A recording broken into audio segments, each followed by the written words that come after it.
ട്രങ്കോളോ? ആ കണക്ട് ചെയ്യൂ. ഹലോ, ആരാ? ആ ചേട്ടനാണോ?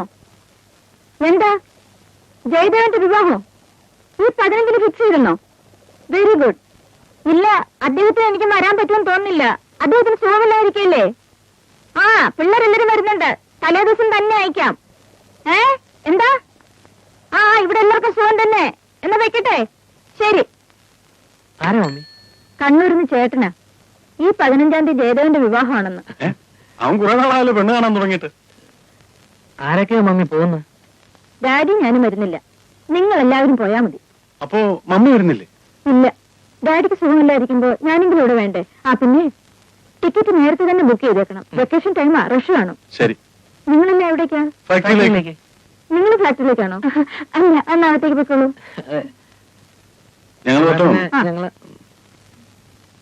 ആ സുരേഷ്, വൈകുന്നേരം വരുമ്പോ കഴിഞ്ഞ മാസത്തെ ഓഫീസ് അക്കൗണ്ട്സ് എല്ലാം ഒന്ന് കൊണ്ടുവരണം. എനിക്കൊന്ന് വെരിഫൈ ചെയ്യാനാ. മമ്മി ഇന്ന് തന്നെ കൊണ്ട് കാണിക്കണം. ആ, വേണം. അതോടെ ഊണ് വെളിയിൽ തന്നെ.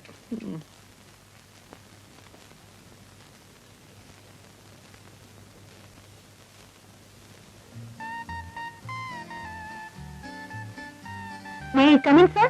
Yes, come in. മഞ്ജു,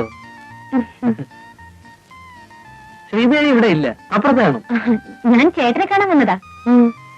ഞാനൊരു കാര്യം പറഞ്ഞാ അത് സ്തുതിഗീതമായി ചേട്ടന് തോന്നരുത്. ഇല്ല, ഈ വീട്ടിൽ ചേട്ടനൊഴിച്ച് ബാക്കി എല്ലാവരും ഫൂൾസ് ആണ്. അത് കറക്റ്റ്. ആ ചേട്ടാ, നാളത്തെ ദിവസം എന്താണെന്നറിയോ? April 1st, അതായത് വിഡ്ഢികളുടെ ദിവസം. എല്ലാവരും ഫൂളാക്കാൻ വേണ്ടി ഞാനൊരു സൂത്രം ഒപ്പിക്കുന്നുണ്ട്.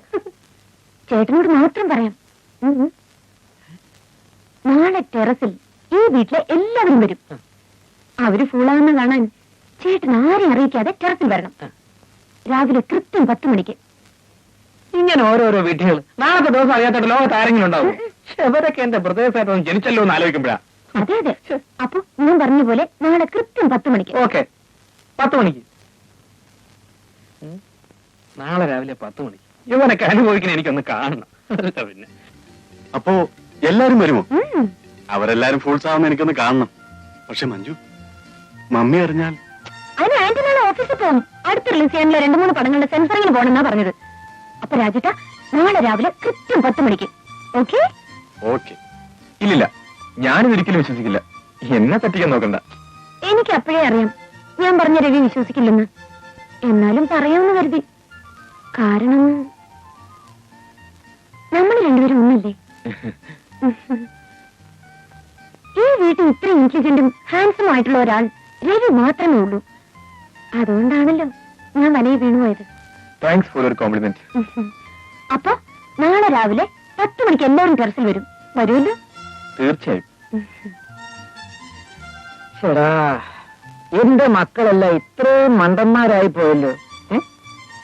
ഞാൻ ഇവരെ ഇത്രയും കാശ് ഒഴിവാക്കി പഠിപ്പിച്ചിട്ട് എന്തുവാ പ്രയോജനം? ഒരു ശക്കലും കോമൺ സെൻസ് ഇല്ലാതായി പോയല്ലോ.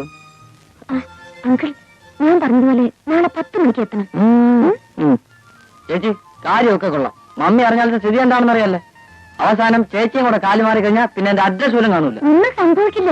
ഡാൻസ് പഠിപ്പിക്കാനെന്ന് പറഞ്ഞോണ്ടാ ഞാൻ കൂടി നിൽക്കുന്നത്. നിന്റെ ഒരു ഡാൻസ് എന്നെ മമ്മൂട്ടിയായി തരാന്ന് പറഞ്ഞ ഒരു കാര്യം അറിഞ്ഞില്ല. രണ്ടുപേരുടെ കാര്യം ഞാൻ ഏറ്റു. പക്ഷെ നാളത്തെ കാര്യം ഒരു കുഞ്ഞു പോലെ അറിഞ്ഞു പോരുത്. ചേച്ചേ,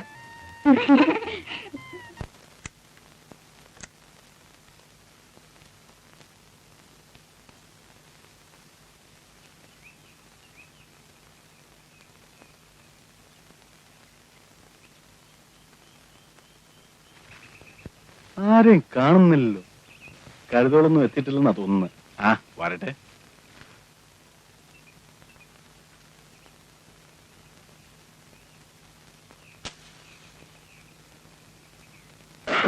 ഡാഡി,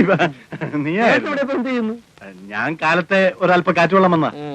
രാവിലെ ഇത്തിരി കാറ്റുള്ളത് നല്ലതാ. അല്ല, നീ എന്തിനാ ഇങ്ങോട്ട് വന്നത്? ഞാനിപ്പോ ഇങ്ങനെ. എന്താ രണ്ടുപേരും ഇവിടെ? നീ ഇവിടെ ഇപ്പൊ എന്തിനു വന്നു? ഞാൻ കുറെ ദിവസം ടെറസിന്റെ മുകളിലേക്ക് വന്നിട്ട് ചുമ്മാ ഇവിടെയൊക്കെ എങ്ങനെയുണ്ടെന്ന് നോക്കാൻ വേണ്ടി വന്നതാ.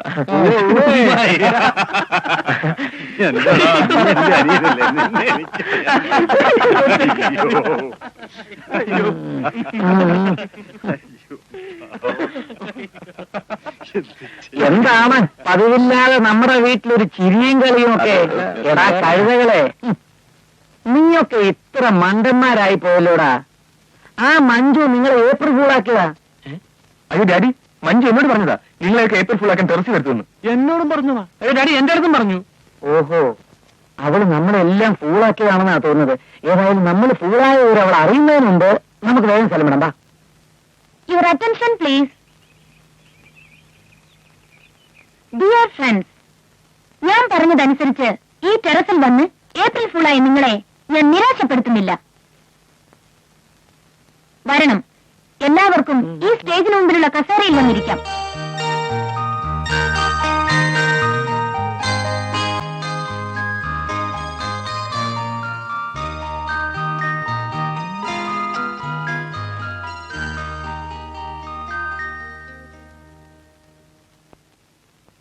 നിങ്ങൾക്ക് വേണ്ടി ബാലെ രൂപത്തിലുള്ള ഒരു നൃത്ത പരിപാടി അവതരിപ്പിക്കാൻ പോവുകയാണ്.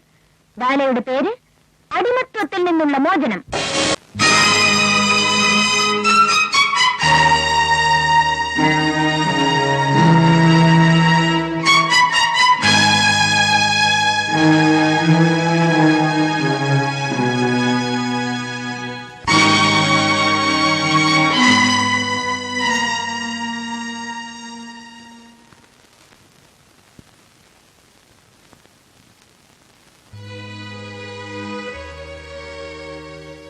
പത്മാവതി, നീ ഒന്ന് സമാധാനപ്പെട്.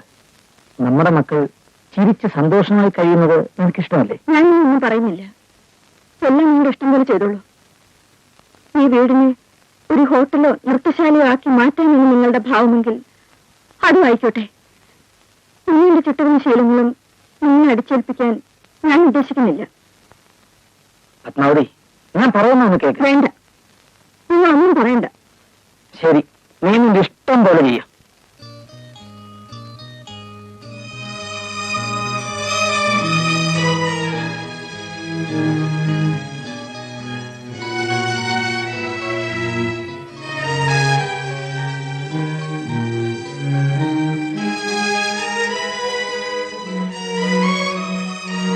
ഞാൻ എന്തിനാണ് നിങ്ങളെ വിളിപ്പിച്ചതെന്ന് നിങ്ങൾക്ക് മനസ്സിലായി കാണും. ഇതുവരെ ഈ വീട്ടിൽ ഞാൻ പറയുന്നത് പോലെ മാത്രമേ എല്ലാം നടന്നിട്ടുള്ളൂ. പക്ഷെ ഇന്ന് എനിക്ക് മനസ്സിലായി, ഞാൻ പറയുന്ന ഒന്നും നിങ്ങൾക്ക് ഇഷ്ടമല്ലെന്ന്. ഇന്നുവരെ ഈ വീടിനെ കുറിച്ചും എന്റെ മക്കളെ കുറിച്ച് ഓർക്കുമ്പോൾ എനിക്ക് അഭിമാനവും സന്തോഷവുമായിരുന്നു. പക്ഷെ ഇന്നെല്ലാം നഷ്ടപ്പെട്ടു. ഇന്നിവിടെ നടന്ന സംഭവം എന്നോടുള്ള തിരിച്ചടിയായിട്ടാണ് എനിക്ക് തോന്നിയത്. എന്നെ അനുസരിക്കാൻ നിങ്ങൾക്കാർക്കും ഇഷ്ടമില്ലെങ്കിൽ അതിന്റെ മുഖത്ത് നോക്കി പറയാമായിരുന്നല്ലോ. അതിനു പകരം ഞാനില്ലാത്തപ്പോൾ